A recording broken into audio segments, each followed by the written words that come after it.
안식구 한 3일 동안도 평안하셨습니까? 네, 3일 기도회에 나오셔서 또 기도의 제단을 함께 쌓게 되신 여러분들을 진심으로 환영합니다. 또 가정에서 방송으로 예배에 참여하시는 우리 성도님들께도 이 시간 기도로 함께 연합하시게 되셨으면 좋겠습니다. 네, 오늘 저녁에는 제14장 진리의 탐구자 첫 번째 시간이 되겠습니다.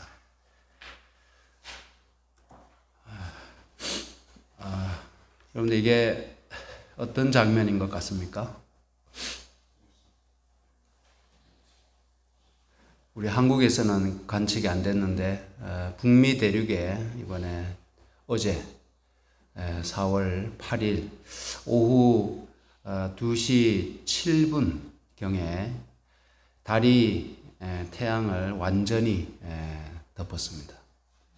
아마 이게 한 7, 8년 전에도 그런 적이 있었는데 저희들이 미국에 있을 때 한번 이런 장면을 보았고 이번에 8년 만에 또 이렇게 달이 태양을 이렇게 덮었는데 제가 그때 경험한 바에 의하면 달이 태양을 덮으니까 갑자기 환했던 대낮이 뭔가 어두컴컴해지는 그런 서늘한 분위기, 또 태양의 열을 달이 가리니까요 갑자기 서늘한 기운이 느껴지는 것을 경험하게 되었습니다.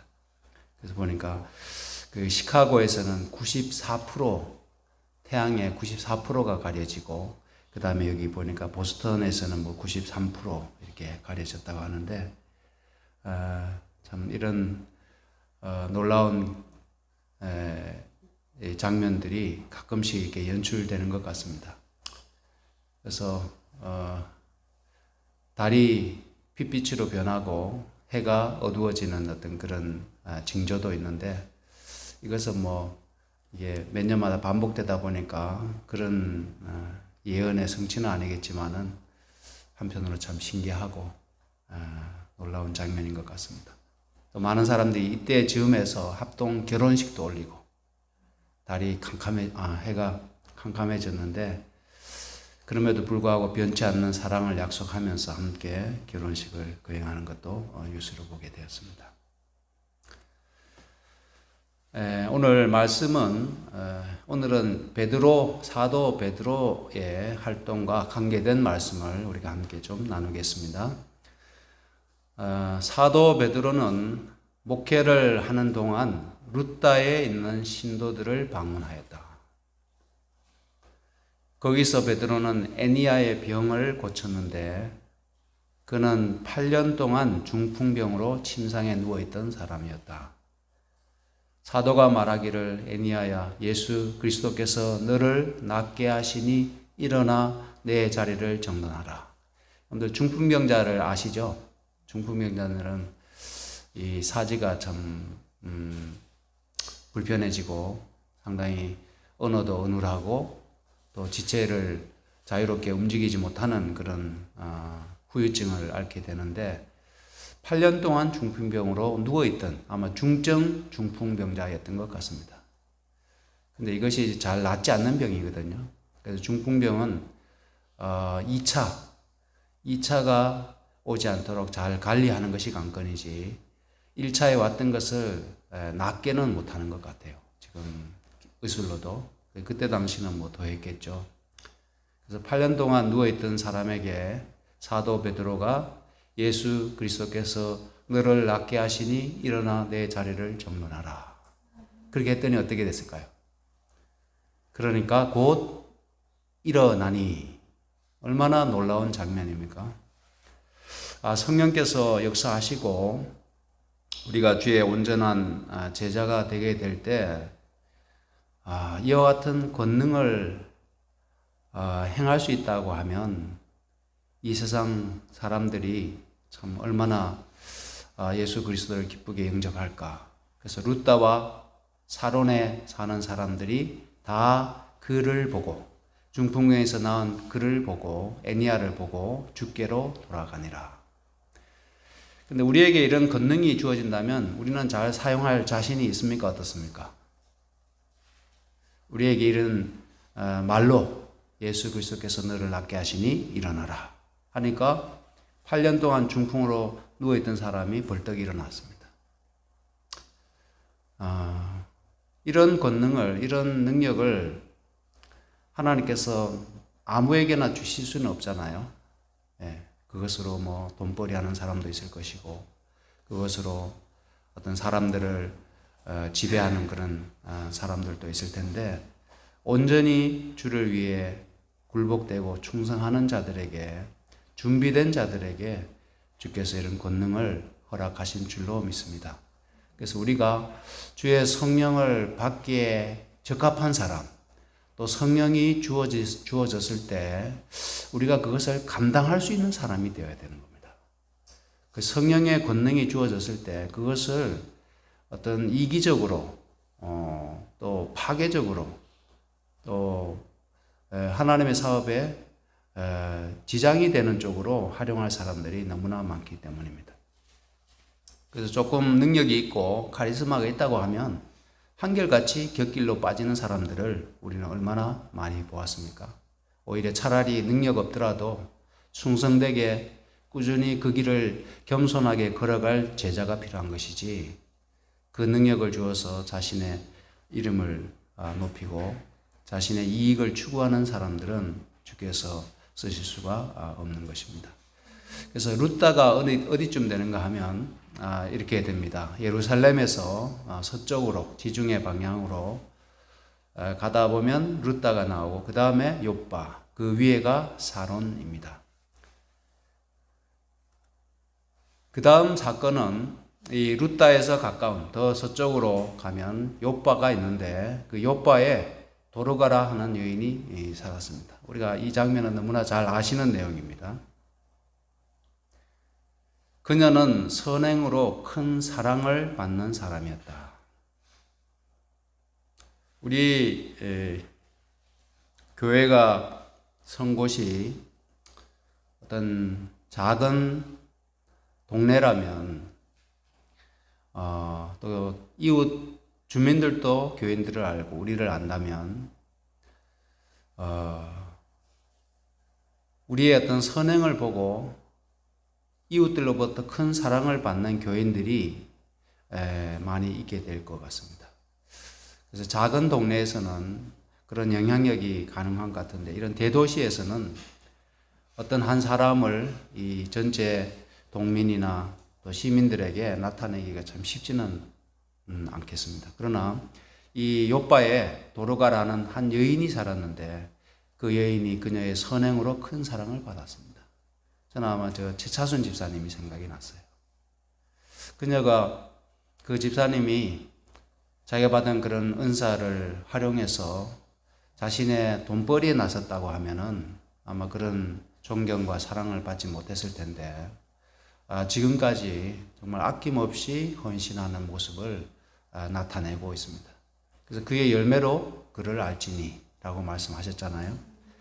그래서 베델 수양원에 가보면 참 좋은 위치에 또 좋은 건물들도 많이 들어서고 참 꽤 넓은 대지를 차지하고 앉았는데, 그 좋은 것을 다른 뭐 전도사님이나 선교사님한테 넘기고 자기는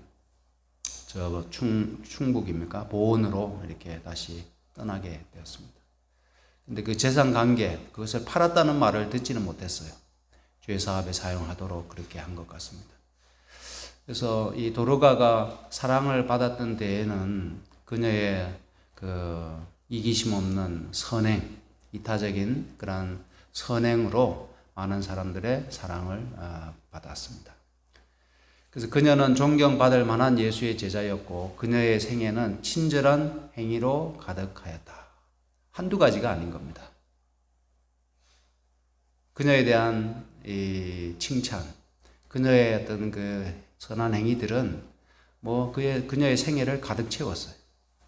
그녀는 누가 편안한 의복이 필요하고 누가 동정이 필요한지를 알고 가난한 사람들과 슬퍼하는 사람들에게 아낌없이 봉사했다.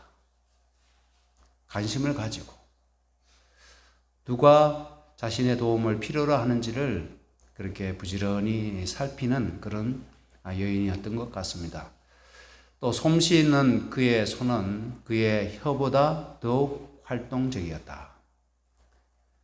그러니까 말로만 사랑하는 것이 아니라 행동으로 사랑을 활동적으로 나타냈다고 이렇게 그녀에 대해서 소개하고 있습니다. 근데 그런 그녀가 병이 들어서 죽었어요. 그래서 병은 누구에게나 찾아오는 게 아니겠습니까? 그렇죠? 이렇게 충성되게 하나님을 섬기고 이웃들을 위해 봉사하던 그런 도르가였지만은 그녀에게도 어느 순간 병이 찾아와서 죽게 되었습니다. 그래서 요파 교회는 그녀의 죽음으로 인해서 큰 손실을 입게 되었습니다. 그런데 마침 베드로가 어디에 와 있었습니까? 루다에 와 있었어요. 그래서 교인들이 사람을 전가를 보내서 지체하지 말고 오라고 간청하니까 이제 베드로가 요바에 도착하게 되었습니다. 그래서 다락방에 이렇게 올라가게 되었는데 모든 가부가 베드로의 곁에 서서 울며 도르가가 저희와 함께 있을 때에 지은 속옷과 겉옷을 다 내어 보였습니다. 그때 당시에 옷은 참 귀한 것이었잖아요. 옷이 요즘처럼 흔한 그런 시대가 아니기 때문에. 근데 이 도르가가 그 자신의 솜씨 있는 그런 손을 부지런히 움직여서 그 불쌍한 가난한 가부들에게 속옷과 겉옷을 지어서 이렇게 입힌 것 같습니다. 그래서 그녀의 죽음 앞에 그 사람들이 베드로에게 도르가가 자신들에게 지어줬던 그 옷을 이렇게 내어 보였습니다. 그래서 도르가가 살아온 봉사의 생애에 비추어 볼 때 그들이 슬퍼하면서 생기 없는 시체 위에 뜨거운 눈물을 흘리는 것은 조금도 이상한 일이 아니었다. 정말 이 말씀이 맞는 것 같아요. 그래서 이 장례식장만큼은, 장례식에서 흘리는 눈물만큼은 어떻게 보면 진실된 것 같습니다. 그래서 고인의 죽음에 대해서 사람들이 얼마나 슬퍼하는가, 얼마나 우는가 하는 그런 그것은 고인의 삶과 고인이 살아생전에 사람들과 어떤 관계를 맺었는지가 그의 장례식에서 고스란히 나타나는 것 같아요. 어떤 집에 가보면 연세가 많이 드셔서 돌아가셨는데도 그 고인의 죽음을 굉장히 슬퍼하고 우는 그런 모습도 보게 됩니다. 근데 심지어는 가까운 그런 자녀들도 아니고 조카 육촌, 팔촌 되는데 그렇게 고인의 죽음을 슬퍼하는 것도 이렇게 보게 되었습니다. 왜 그렇게 슬퍼하면서 눈물을 흘리겠습니까? 살아있을 때 그 조카들에게까지, 그 먼 친척에게까지 사랑을 베풀고 또 친절을 베풀었기 때문에 그렇겠죠. 그래서 우리도 살아있는 동안에 항상 우리의 생애가 친절한 행위로 가득하고 또 선한 행위로 사람들의 사랑을 받는 그런 신앙인이 되도록 노력을 해야 되겠습니다. 그냥 하나님께만이 아니라 살아있는 우리 곁에 있는 그런 이웃들에게 또 가족들에게 특별히 사랑받는 자들이 되어야 되겠습니다. 그들의 슬픔을 보았을 때 사도의 마음은 동정심으로 감동되었다. 그리하여 그는 울고 있는 친구들을 방에서 내어보내도록 지시하고 무릎을 꿇고 도르가에게 생명과 건강을 회복시켜 주시도록 하나님께 열렬히 기도하였다. 이 장면은 정말 엄청난 장면입니다. 그렇죠?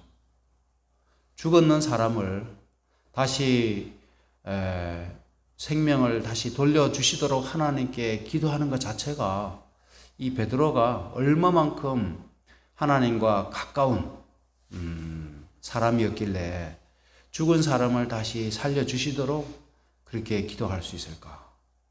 참 놀라운 장면입니다.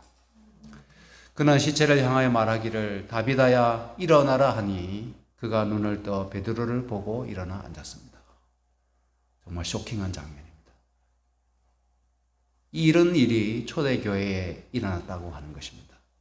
그러니까 성령께서 풍성히 부어주신 바 되었을 때 오순절 성령의 강림 이후에 초대교회에 성령의 행전이 정말 얼마나 엄청나게 우리가 정말 상상할 수 없는 그런 능력으로 임했는지를 우리가 짐작할 수가 있게 되죠. 말로서, 그렇죠? 말로서 예수 그리스도의 이름으로 8년 된 중풍병자를 살리고 죽었던 도르가를 살리는 그런 장면입니다. 빨간 것이 한번 보십시오. 도르가는 교회에 크게 봉사하였으므로. 우리 장로님들, 집사님들 한번 이 말씀을 한번 주목하시기 바랍니다. 도르가는 교회에 크게 봉사하였으므로 하나님께서는 그를 원수의 땅에서 도로 찾아내어 그의 솜씨와 힘으로 계속 다른 사람들에게 축복이 되게 하심이 합당함을 아셨고 이 일에 당시의 능력을 나타내심으로 그리스도의 사업을 굳게 하려 하셨다. 그래서 하나님께서 도르가를 다시 살려주시게 됩니다. 근데 그 이유를 말씀하기를 교회에 크게 봉사하였으므로 이렇게 되어 있거든요. 여러분께서 교회에 봉사 일을 하시다가 때로는 정말 지치고 힘든 그런 때가 종종 있으리라고 생각이 됩니다. 또 한편으로는 왜 내가 이렇게 많은 일을 맡아야 하는가? 저분은 왜 돕지 않는가? 왜 내가 이렇게 힘들게 해야 되는가? 그렇게 느껴질 때도 틀림없이 있습니다. 또 저도 이렇게 교회를 부지런히 살피지 않습니까? 교회 한 분 한 분을 다 살펴보고 또 어떤 분들에게는 너무 일이 중요한 것을 알고 또 어떤 분들은 또 너무 열심히 하시는 것도 알고 이렇게 하게 되는데 골고루 하면 참 좋겠지만은 받은 바 달란트와 받은 바 믿음이 다르기 때문에 공정하게 하기는 참 어려운 것 같아요. 이 사람도 일, 저 사람도 일 이렇게 할 수는 없는 것 같습니다. 그래서 우리가 교회에 봉사하면서 그것을 특권으로 여기고 기쁨으로 감당하게 된다면 하나님께서 우리에게 크게 상을 주시리라고 믿습니다. 사람에게 뭔가를 얻기 위한 것이 아니라 하나님께로부터 받을 상을 생각하면서 우리가 항상 교회의 봉사를 우리가 기쁨으로 감당하시게 되었으면 좋겠습니다. 엘리자베스 셰핑이라고 하는 여인이 있습니다. 선교사입니다. 지금 조금 흐리지만은 우리가 보기에 왼쪽에 선분이 서양분이죠. 독일계 미국인인데 30대 초반에 조선의 선교사로 자원해서 왔어요. 근데 왜 조선을 택했는가? 미지의 나라 조선에 왜 선교사로 지원을 했는가 하면 조선이 전염병으로 많이 죽어간다는 소식을 듣고 이 간호사였기 때문에 미지의 나라 정말 들어본 적도 없는 이 극동 지방에 있는 조선에 오게 되었습니다. 근데 참 이 엘리자베스 셰핑의 생애를 기록한 책이 있거든요. 책이 있는데 제가 다 보지는 못했는데 좀 읽어보면서 참 감동을 많이 받았어요. 19세기에 도르가라고 해도 정말 손색이 없는 그런 헌신적인 선교사였습니다. 그 책에 소개된 내용을 좀 이렇게 소개해드리면 조선 사람이 되고자 평생 독신으로 살며 선교사 일을 하기 위해서 평생 독신으로 살기로 결심했습니다. 수많은 고아를 입양했고 버림받은 가부들과 함께 생활했어요. 예전에 여자들이 소방맞고 쫓겨나는 사람, 여인들이 참 힘들었지 않습니까? 조선시대. 그래서 버림받은 가부들과 함께 생활했다. 나환자들의 인권 운동에도 힘써 총독부를 압박해 소록도에 나환자촌을 설립하도록 한 사람이 엘리제 셰핑입니다. 어릴 적 자신처럼 버림받고 고통받은 이들을 위한 봉사와 헌신의 삶 그 자체였다. 이 셰핑도 어린 시절 가정이 불우했던 것 같습니다. 그의 시선은 오롯이 병자와 고아, 여성과 같은 사회적 약자만을 향했다. 1934년 영양실조와 가로가 겹쳐 세상을 떠났을 때 그에게 남은 것이라곤 반이 잘려나간 낡은 담요와 동전 몇 푼 그리고 옥수수 가루 2홉이 전부였다. 그의 장례는 광주 최초의 시민사회장으로 치러졌다. 당시 수천 명의 시민과 나환자들이 그의 운구를 따라가며 우리 어머니를 외치며 오열했다고 전한다. 조선에서 지낸 22년 동안 그는 조선 사람들로부터 존경받는 완전한 조선 사람이 되었고 시신마저 조선 땅에 묻혔다. 참 헌신적인 그런 한 여인의 생애라고 생각이 됩니다. 그래서 이름까지도 서평으로 이렇게 지어서 정말 완전한 조선 사람으로 이 땅의 선교사로서 뼈를 묻었던 그런 분입니다. 참 존경스러운 그런 분인데, 이런 기독교의 본질이 사랑이잖아요. 이번에 교과에서도 나오고, 우리가 사랑을 아는 것으로 그치지 말고 사랑을 실천할 때 능력이 나타나게 되지 않습니까? 사랑에 대해서 말만 하고 사랑이 뭔지 아는 것이 중요한 게 아니라 사랑할 때, 사랑을 실천할 때 능력이 따라오는 것입니다. 그 다음에 욥바의 베드로가 또 이제 루다에서 욥바로 옮겨간 베드로가 가이사라의 고넬료를 만나게 되는 장면입니다. 이 장면도 너무나 유명한 이야기이기 때문에 여러분들이 잘 아실 겁니다. 베드로가 아직 욥바에 있는 동안에 가이사랴에 있는 고넬료에게 복음을 전하라는 하나님의 부르심을 받았다. 이렇게 참 하나님의 인도하심을 받는다면 복음을 전하는 일이 물론 박해와 어떤 시련이 따라오겠지만은 그래도 참 보람되고 너무나 기쁠 것 같아요. 이렇게 하나님의 인도하심을 받고 진리를 갈급하는 영혼들을 만날 수 있게 된다면 참 얼마나 즐겁고 보람찰까 그런 생각을 하게 되었습니다. 고넬료는 로마의 백부장이었는데 부자요 귀족의 가문에서 태어났으므로 신인과 명예의 지위를 가지고 있었습니다. 그래서 이방인으로 태어났지만은 이방인의 훈련과 교육을 받았습니다. 근데 유대인들과 접촉하면서 하나님이 누구신지 히브리인의 신에 대한 그런 지식을 얻게 되면서부터 이제 진실한 마음으로 하나님을 예배하게 되고 또 가난한 사람들을 동정함으로 그의 믿음의 신실성을 나타내었습니다.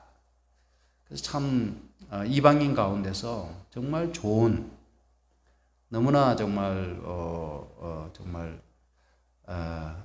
알짜배기 그 한 사람을 하나님께서 베드로와 이렇게 연결시켜 주시는 것을 보게 됩니다. 그래서 하나님께서는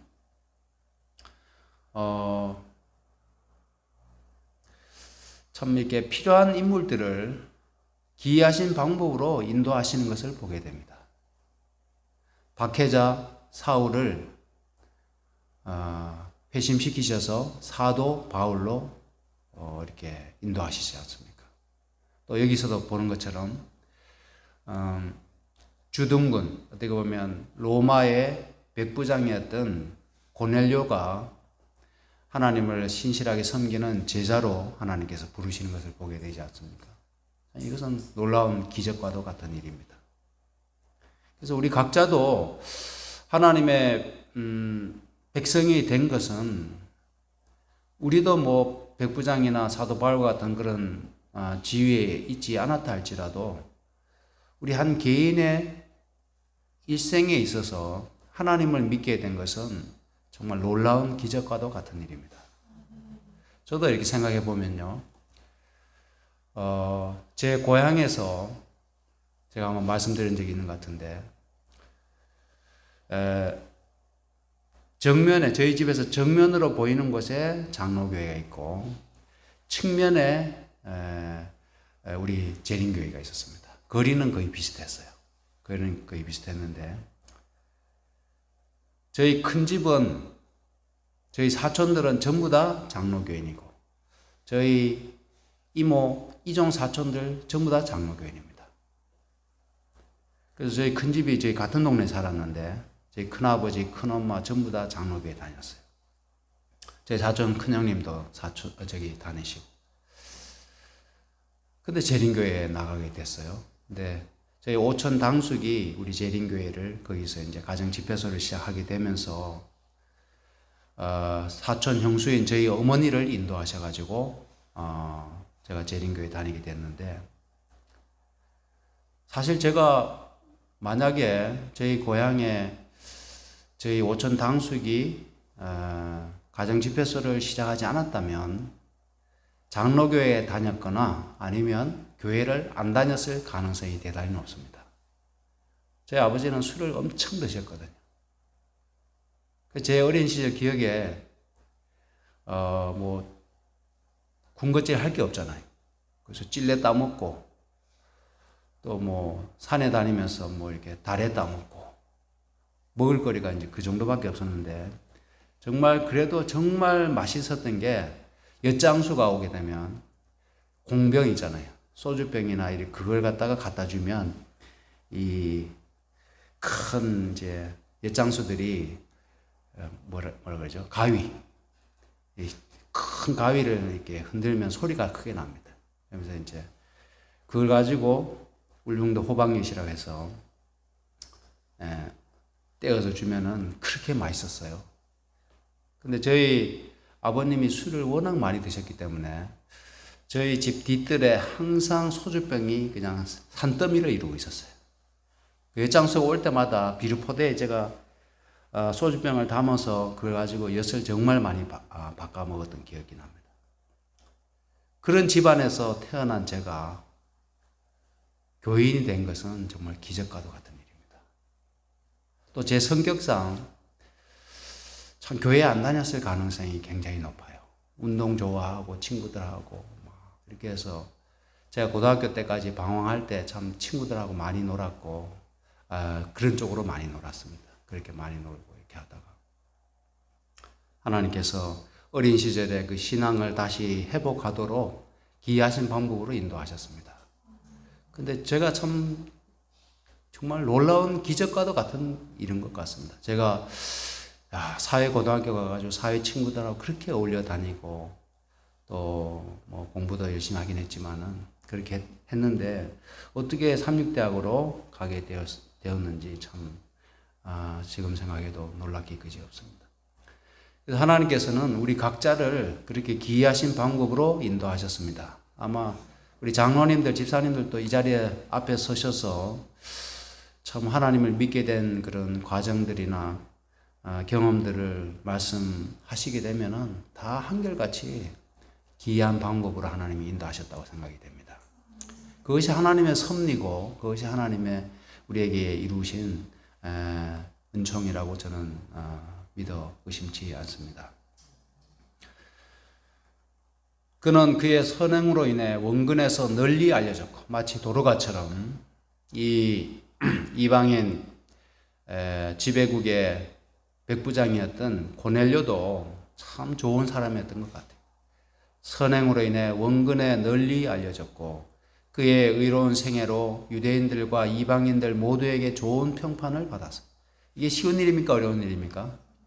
지금 로마인들은 지배계층이고 유대인들은 지금 피지배계층인데 유대인들로부터도 평판이 좋고 로마인들로부터도 좋은 평판을 받는 것은 정말 쉽지 않은 일입니다.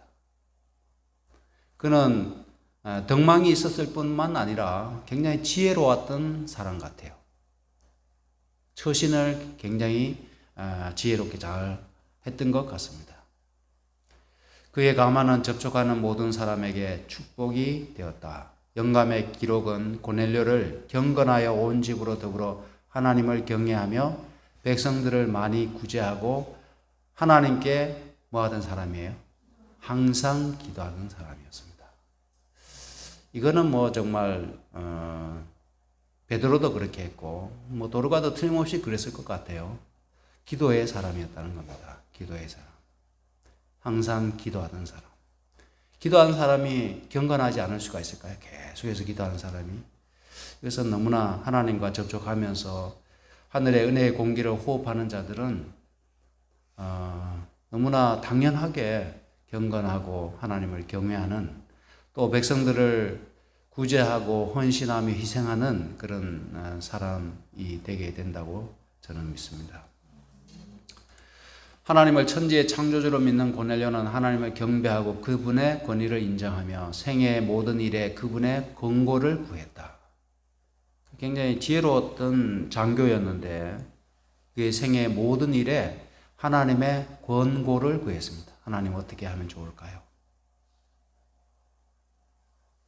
뭐 여러 사람들과 이렇게 접촉하면서 항상 하나님의 인도하심을 구하는 그런 사람이었습니다. 기도로서. 그렇게 하다 보니까 유대인들로부터도 이방인들로부터도 뭘 받았어요? 칭찬과 존경을 받게 된 것입니다. 그는 가정생활과 공무에 있어서 여호와께 충실하였다. 하나님의 도움이 없이는 그의 계획을 실행하거나 책임을 지려고 하지 아니하였기 때문에 하나님께 가족 재단을 쌓았다. 이건 정말 쉽지 않은 일입니다. 이방인이 피지배층인 유대인의 신을 섬기면서 가족들을 함께 하나님께 가족 재단을 쌓는 일은 정말 쉽지 않은 일입니다. 그가 하나님에 대한 진실된 믿음이 있었기 때문에 가능한 일이고, 또 동시에 그가 그의 가정까지, 가족들까지 잘 치리했다는 것을 알 수가 있습니다.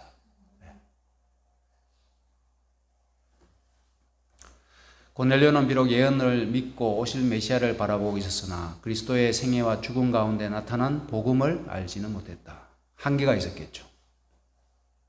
그는 유대교회의 교인이 아니었으므로 랍비들은 그를 부정한 이방인으로 보았다. 그래서 하나님께서 이러한 고넬료에게 예수 그리스도의 십자가의 죽음과 부활이 어떠한 복음적, 구속사적 의미가 있는지, 또 복음의 그 놀라운 비밀을 그에게 가르칠 필요가 있었는데 마침 베드로가 근처에 와 있었다고 하는 것입니다. 그래서 하늘의 사자가 분주히 움직이죠. 그래서 베드로에게만 나타나신 게 아니라 누구에게도 나타났어요? 고넬료에게도 나타났습니다. 고넬료도 역시 아셨으므로 하늘에서 직접 그에게 사자를 보내셨다. 자, 이 장면 한번 보십시오. 그가 기도할 때 천사가 그에게 나타났어요. 기도할 때.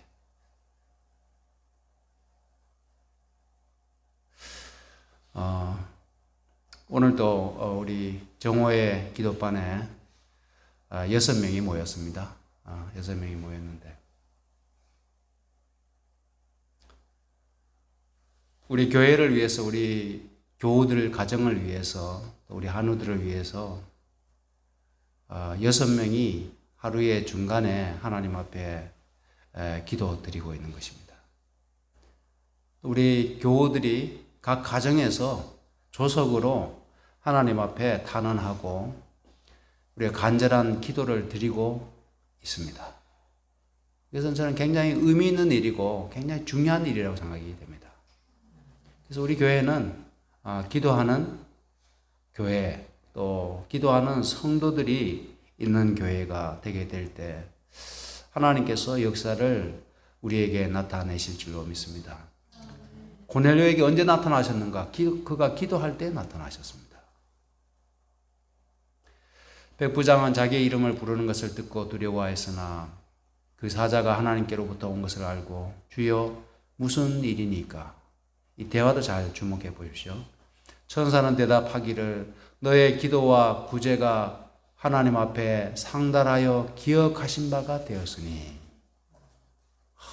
우리의 기도가 하나님 앞에 상달하여 기억하신 바가 된다는 것입니다. 그래서 우리의 기도가 그냥 공허한 기도, 그냥 메아리와 같은 그런 기도가 아님을 기억하고 우리가 열렬히 기도해야 되겠습니다. 예, 우리의 기도가 하나님 아버지 앞에 상달되고 있습니다. 너가 지금 사람들을 요바에 보내어 베드로라는 시몬을 청하라. 저는 피장 시몬의 집에 우가하니 그 집은 해변에 있느니라. 그래서 베드로가 묵고 있던 집에 사람의 이름, 직업까지 하늘의 모든 계급의 사람들이 잘 알고 있다는 사실을 나타낸다.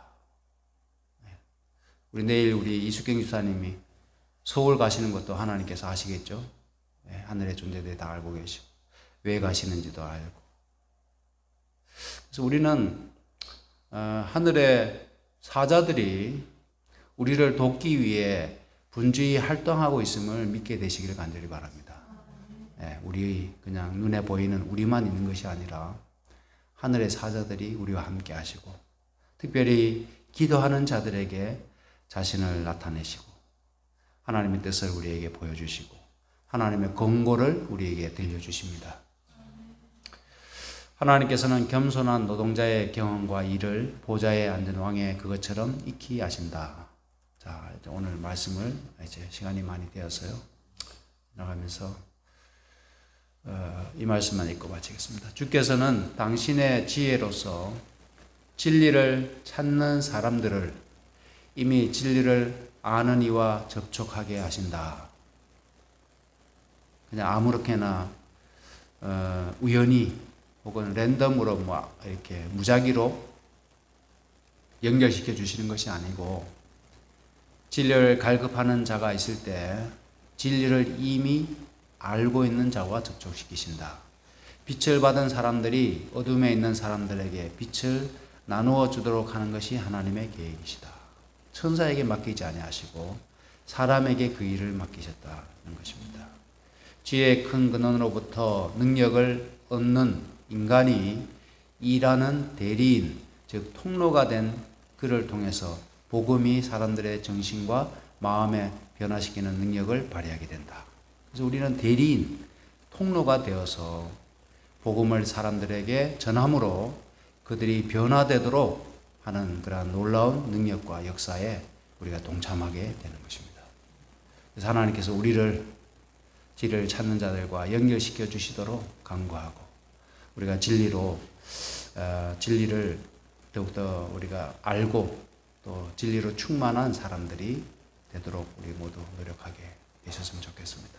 그래서 베드로를 이렇게 능력 있게 사용하셨던 것처럼 우리 동마산교회 우리 여러 장로님들 또 집사님들 또 부족한 저를 사용하셔서